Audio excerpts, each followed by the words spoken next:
안녕하세요.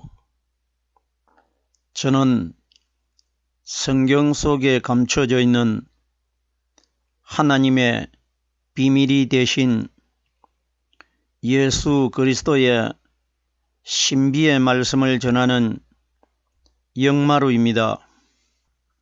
오늘은 신약 성경 마태복음 20장 28절 말씀 속에 기록되어 있는 하나님의 비밀을 영적으로 깨닫고자 합니다. 그럼 마태복음 20장 28절 본문 말씀을 열도록 하겠습니다. 인자에 온 것은 섬김을 받으려 함이 아니라 도리어 섬기려 하고 자기 목숨을 많은 사람의 대속물로 주려 함이니라. 이 말씀은 우리들이 신앙생활 속에서 많이 듣고 또 많이 읽어본 내용의 구절입니다.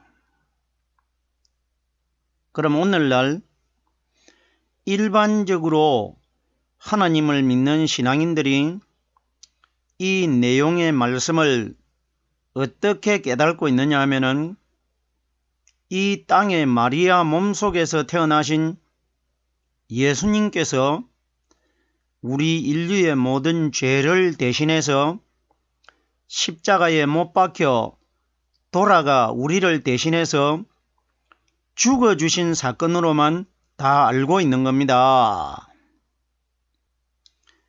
거의가 다 율법의 예수님으로 알고 있는데 성경에는 오늘날 현재 이 땅에 살고 있는 우리들에게 예수님께서 예수님 자신이 이 땅에 오셔가지고 우리와 똑같은 사람의 모양으로 태어나셔가지고 돌아가실 예수님 자신에 관하여 우리에게 말씀해 주신 것이 아니고 예수님이 돌아가셨다가 무덤 속에서 성령 세례를 받고 영원한 생명으로 거듭나신 그리스도에 관하여 우리에게 3년 반 동안 말씀해 주신 것입니다. 그럼 오늘 마태복음 20장 28절에 기록되어 있는 이 말씀도 이 땅에 사람으로 오신 우리와 똑같은 마리아 몸속에서 태어나신 예수님 자신에 관하여 말씀하신 것이 아니고 예수님이 부활하셨다가 오순절날 이 땅에 임하실 성령님에 관하여 미리 말씀해 주시고 있는 것입니다.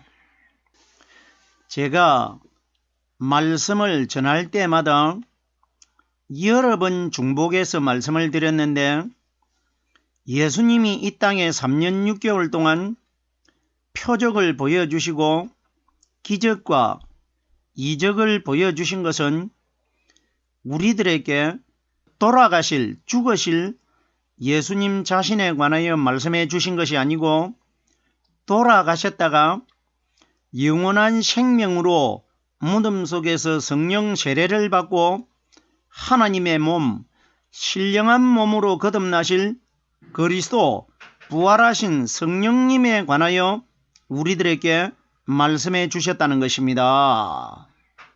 우리들은 여기에 기록되어 있는 이 내용의 말씀을 이 땅에 우리와 똑같은 죄를 짊어지고 계신 예수님을 기준해서 이 말씀을 푸는 것이 아니라 무덤 속에서 죄를 벗어버리고 신령한 하나님의 몸으로 거듭나신 그리스도가 기준이 돼가지고 이 말씀이 풀어져야 우리에게 영원한 생명이 된다는 것입니다. 자, 보십시오. 마리아 몸속에서 태어나신 예수님은 이 땅에서 33년을 사시다가 돌아가셨습니다. 그리고 무덤 속에서 성령 세례를 받고 3일날 부활하신 그리스도께서는 지금 현재 하늘나라에서 2019년 동안 늙지도 않고 죽지도 않고 그대로 살아계십니다. 그럼 우리 예수님께서 이 땅에 오셔가지고 무덤 속에 장사되어가지고 십자가에 못 박히고 고통받고 몸이 갈기갈기 상처가 나가지고 찢어졌고 피를 흘리신 돌아가실 예수님에 관하여 우리에게 예수님이 말씀해 주셨겠습니까? 다시 살아나셔가지고 영원한 생명으로 계실 그리스도에 관하여 말씀해 주셨겠습니까? 그럼 예수님이 이 땅에 오셔가지고 우리들에게 무엇을 가르쳐 주셨겠습니까? 바로 영원한 생명이 되신 부활하실 그리스도에 관하여 우리에게 말씀해 주신 것입니다. 자, 그러면은 서론은 여기까지만 하고 본문의 말씀을 한 소절 한 소절 이 내용이 이 땅에 오신 부활하신 그리스도와 어떤 관계를 가지고 있는지를 말씀을 풀어보도록 하겠습니다. 인자가 온 것은 섬김을 받으려 함이 아니라 성경이 가리키는 인자가 누굽니까?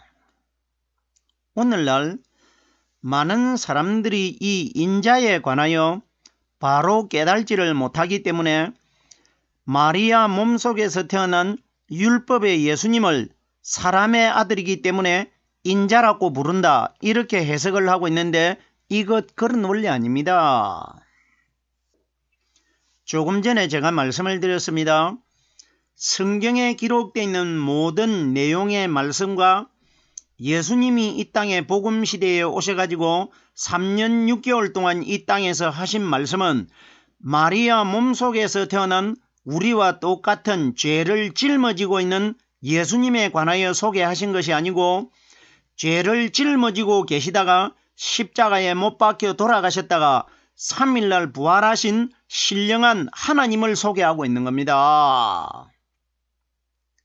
부활하신 그리스도는 바로 하나님이십니다. 자, 그럼 여기에 인자가 온 것은 하는데 성경이 가리키는 인자가 뭐냐? 인자는 오순절날 이 땅에 임하실 성령님을 인자라고 합니다.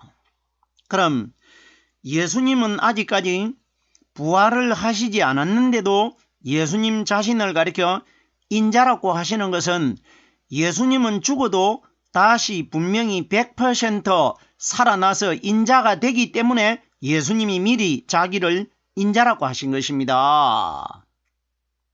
결단코 마리아 몸속에서 사람의 아들로 태어났기 때문에 육신의 예수님을 가리켜 예수님이 인자로 소개하고 있다. 이 원리는 결단코 아닙니다. 예수님은 이미 하나님이시고 이 땅에 태어나실 때부터 사람의 마음속에 성령이 들어 계셨습니다. 예수님은 이 땅의 신약시대에 태어나실 때부터 사람으로 계신 것이 아니고 예수님의 성령의 영은 구약시대 때부터 이미 역사하고 있었습니다. 그분이 인자입니다. 성령이 인자입니다. 성경이 가리키는 인자라는 뜻이 뭐냐? 인자라는 뜻은 인침받은 자의 준말입니다. 이 말씀이 어디에 기록이 되어 있느냐? 요한복음 6장 27절 말씀해 보면은 예수님께서 우리들에게 이렇게 말씀해 주셨습니다. 인자는 아버지 하나님의 인치신 자니라. 성경이 가리키는 인이 뭐냐? 예수님이 무덤 속에서 하나님 아버지의 성령 세례를 받는 것을 인침이라고 합니다. 자, 보세요. 인자는 아버지 하나님의 인치신 자니라. 예수님은 이미 성령이 들어있기 때문에 인침을 받은 자가 맞는데 이 땅에 오셔가지고 우리들에게 이 땅에 사람이 어떤 믿음을 가져야 되고 어떤 믿음의 과정을 거쳐야 하나님의 인치신 자가 된다. 이걸 보여준 우리들에게 대상의 표본이 되고 모델이 되는 분입니다. 우리 신앙인들의 모델이 되시는 분입니다. 그럼 여기에 인이라는 뜻은 하나님 아버지로부터 성령 세례를 인치심을 받은 것이라고 합니다. 인류 최초로 하나님의 성령을 받은 예수 그리스도를 가리켜 인자라고 하는 겁니다. 자, 보세요. 마태복음 12장 8절 말씀해 보면은 우리 하나님께서 보라 나의 택한 종 내 성령을 그에게 줄 테니 이렇게 기록이 되어 있습니다. 이건 뭐냐? 하나님 아버지로부터 무덤 속에서 인류 최초로 성령을 받는 분을 인침을 받은 자라고 합니다. 이분을 인자라고 합니다. 인자라는 뜻은 인침을 받은 자의 준말입니다. 성경에 준말이 많이 기록되어 있습니다. 영생이라는 뜻도 영원한 생명이 있는 하늘나라에 들어간다는 준말입니다. 여러 가지가 준말로 기록이 되어 있는데 그럼 보세요. 성령이 바로 인자라는 것을 에베소서 1장 13절에 보면은 약속의 성령으로 인치심을 받았으니 정확하게 약속의 성령이 뭐냐? 오순절날 이 땅에 임하신 성령을 통해 가지고 사람의 마음속에서 말씀이 깨달아지는 원리가 약속의 성령으로 인침을 받는 사람들입니다. 그럼 결론적으로 오늘날 마태복음 20장 28절에 기록되어 있는 이 인자는 부활하신 그리스도 오순절날 이 땅에 임하신 성령께서 우리에게 가르쳐 주시고 깨닫게 해주시는 성경에 기록되어 있는 하나님의 말씀이 바로 인자라는 겁니다. 요한복음 1장 1절에 보면은 이 말씀은 곧 하나님이시라 말씀이 바로 하나님이고 말씀이 바로 인자라는 것입니다. 인자가 온 것은 섬김을 받으려 함이 아니라 그럼 결론적으로 여기에 인자가 온 것은 마리아 몸속에서 태어난 예수님은 오순절날 오실 성령님의 그림자입니다. 성령이 이 땅에 오시면은 영이시기 때문에 사람의 눈에 보이질 않기 때문에 예수님께서 보이지 않는 성령님을 대신해서 물체로 육신을 가지고 마치 성령을 보는 것처럼 우리들에게 3년 6개월 동안 말씀해 주셨고 보여주신 것입니다. 보이지 않는 성령을. 그러면은 인자가 온 것은 하는 것은 마리아 몸속에서 태어난 예수님은 오순절날 이 땅에 임하실 성령님의 그림자이기 때문에 결론적으로 인자가 온 것이 누구냐? 오순절날 이 땅에 오실 성령님을 가리켜 인자가 온 것은 이렇게 말씀하신 것입니다. 자, 보세요. 성령님이 기준이 되어가지고 이 말씀이 기록이 되어 있어야 현재 이 땅에 성령시대에 살고 있는 우리들에게 이 말씀이 적용을 시킬 수가 있는 겁니다. 성령이 기준이 되어야. 예수는 죽고 없는 분 아닙니까? 그럼 오늘날 현재 이 땅에 살아있는 우리들과 연관이 되는 분은 오순절 성령시대에 우리는 살고 있지 않습니까? 그럼 여기에 인자에 온 것은 하는 것은 정확하게 오순절날 이 땅에 임하실 성령님을 말씀하신 것입니다.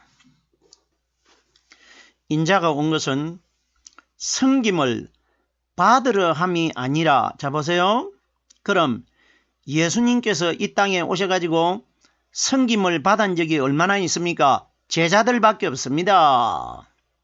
아무도 예수님 섬기지 않았습니다. 그리고 보십시오. 예수님이 이 땅에 오셔가지고 제자들의 발을 씻기신 일이 있습니다. 그러나 사람들 앞에 예수님이 섬긴 적이 어디에 있습니까? 섬긴 적이 있습니까? 보세요. 섬긴다는 것은 사람들의 종이 된 것을 섬긴다고 합니다. 조금 전에 제가 말씀드렸습니다. 예수님이 이 땅에 오셔가지고 3년 반 동안 보여주신 것은 오순절날 이 땅에 임하실 보이지 않는 성령님의 그림자 역할을 하신 것입니다. 그러면 예수님이 여기에 인자가 온 것은 섬김을 받으러 함이 아니라 이 인자가 성령이기 때문에 오순절날 이 땅에 임하실 성령님은 우리에게 섬김을 받으러 오신 것이 아니고 우리를 도리어 섬기러 오신 분이라, 이 원리입니다. 자, 보세요. 왜 예수님 자신을 오순절날 임하신 성령님을 가리켜 사람들을 섬기러 오셨다고 하느냐?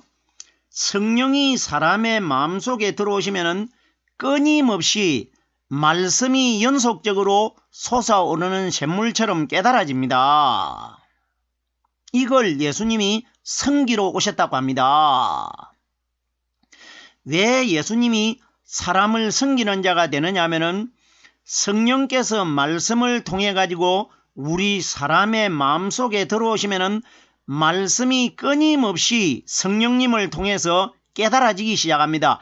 이것이 사람의 마음속에서 말씀이신 성령이 우리를 말씀을 가르쳐 주시고 깨닫게 해주시는 것이 사람을 섬기고 있는 겁니다. 이걸 가리킵니다. 보세요. 예수님이 우리를 말씀을 가르쳐 주시고 섬김의 자세로 사람의 마음속에 말씀으로 계십니다. 그런데 보세요. 우리는 섬길 수가 없고 예수님이 우리에게 말씀을 가르쳐 주시기 때문에 섬기는 겁니다.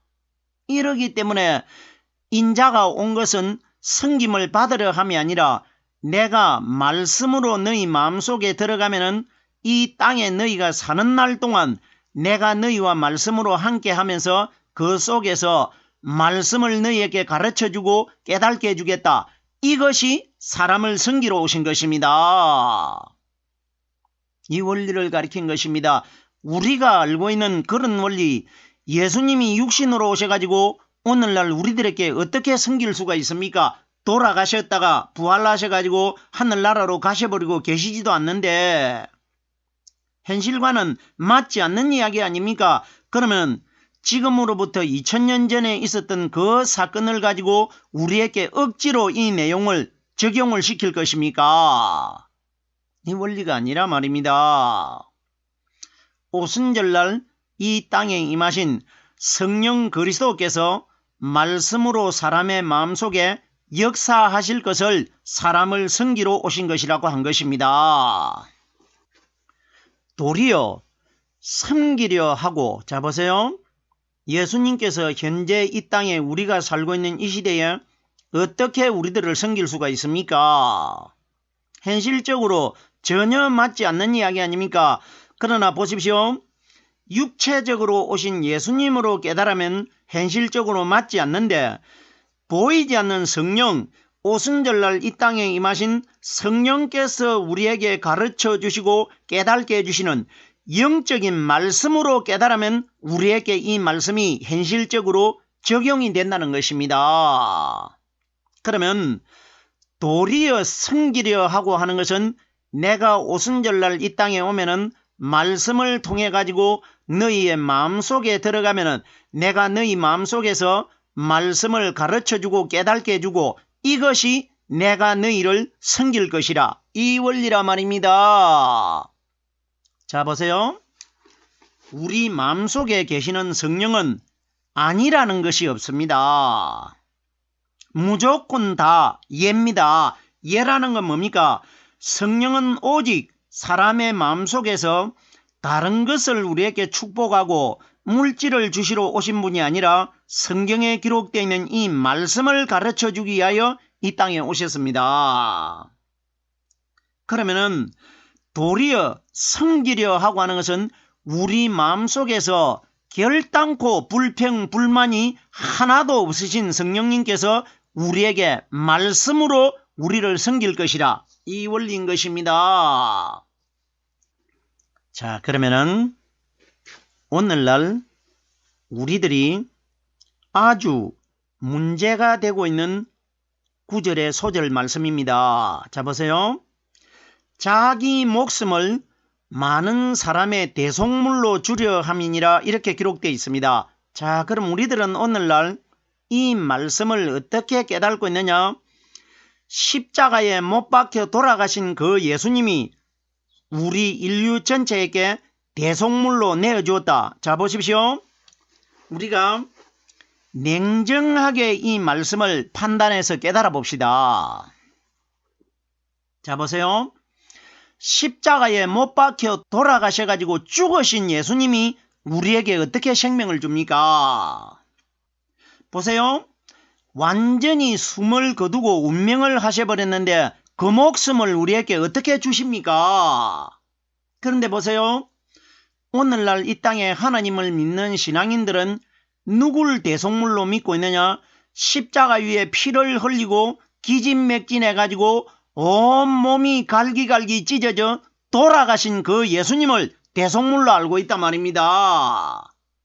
결단코 이 원리 아닙니다. 자, 보세요.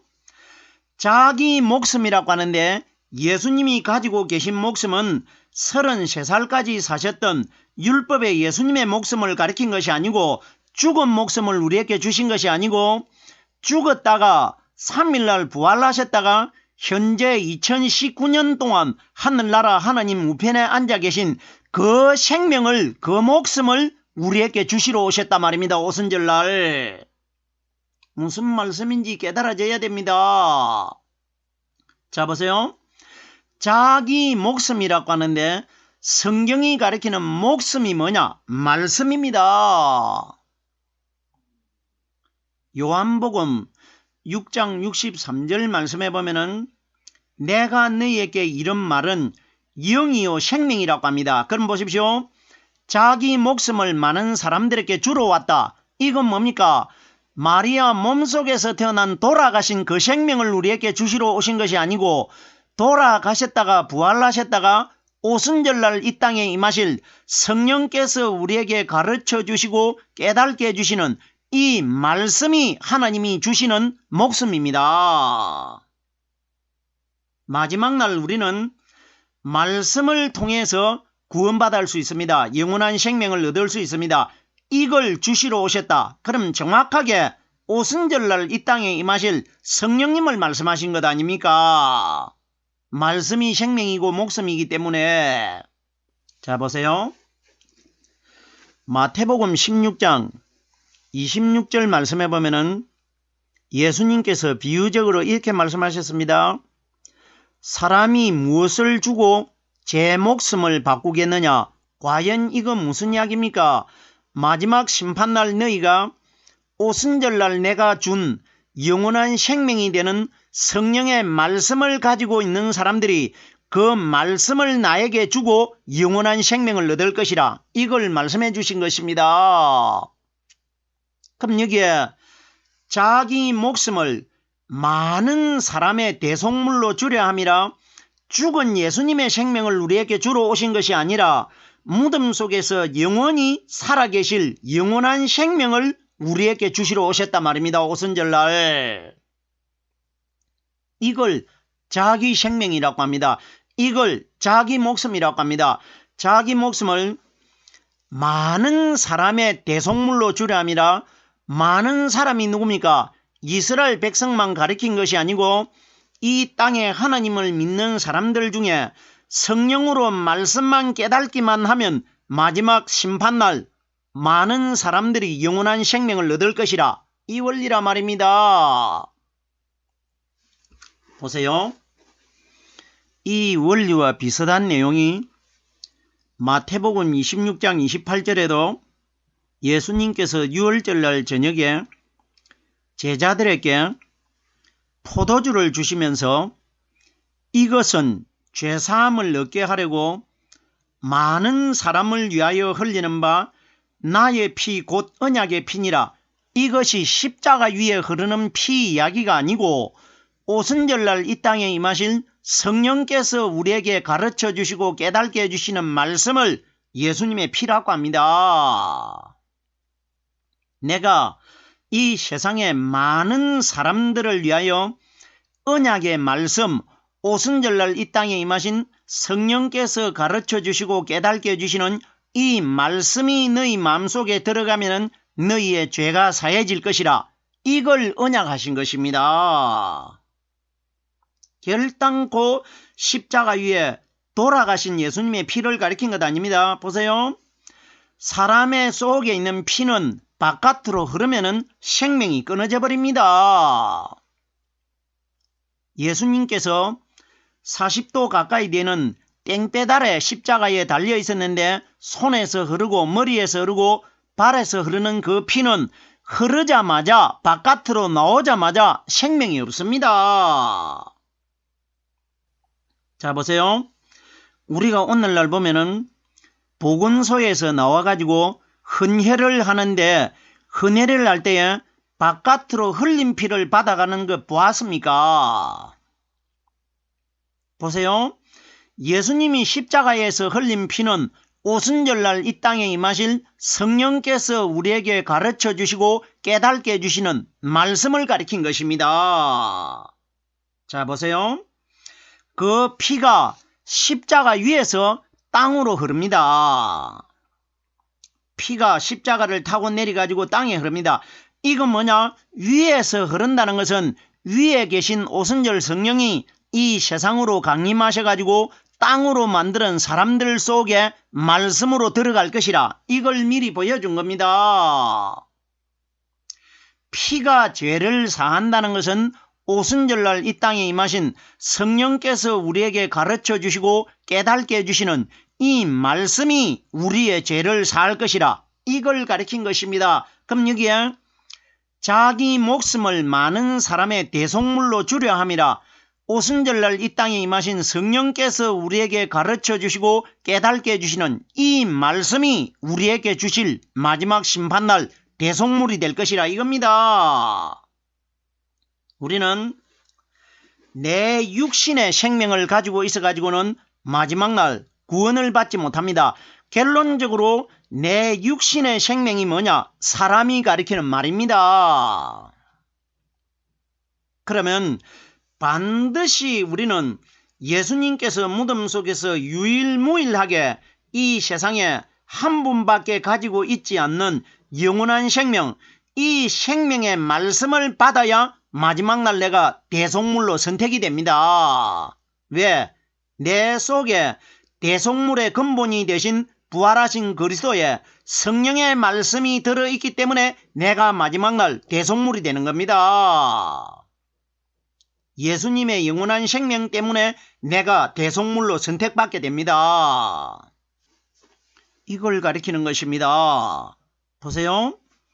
자기 목숨을 많은 사람의 대속물로 주려 함이라 무덤 속에 부활하신 새로운 생명, 그 생명의 말씀을 오순절날 이 땅에 임하신 성령께서 우리 사람의 마음속에 들어오셔가지고 말씀을 가르쳐 주시고 깨닫게 해주시는 것, 이것이 마지막 날 내가 구원받을 수 있는 대속물이 될 것이라 이걸 우리에게 말씀해 주신 것입니다.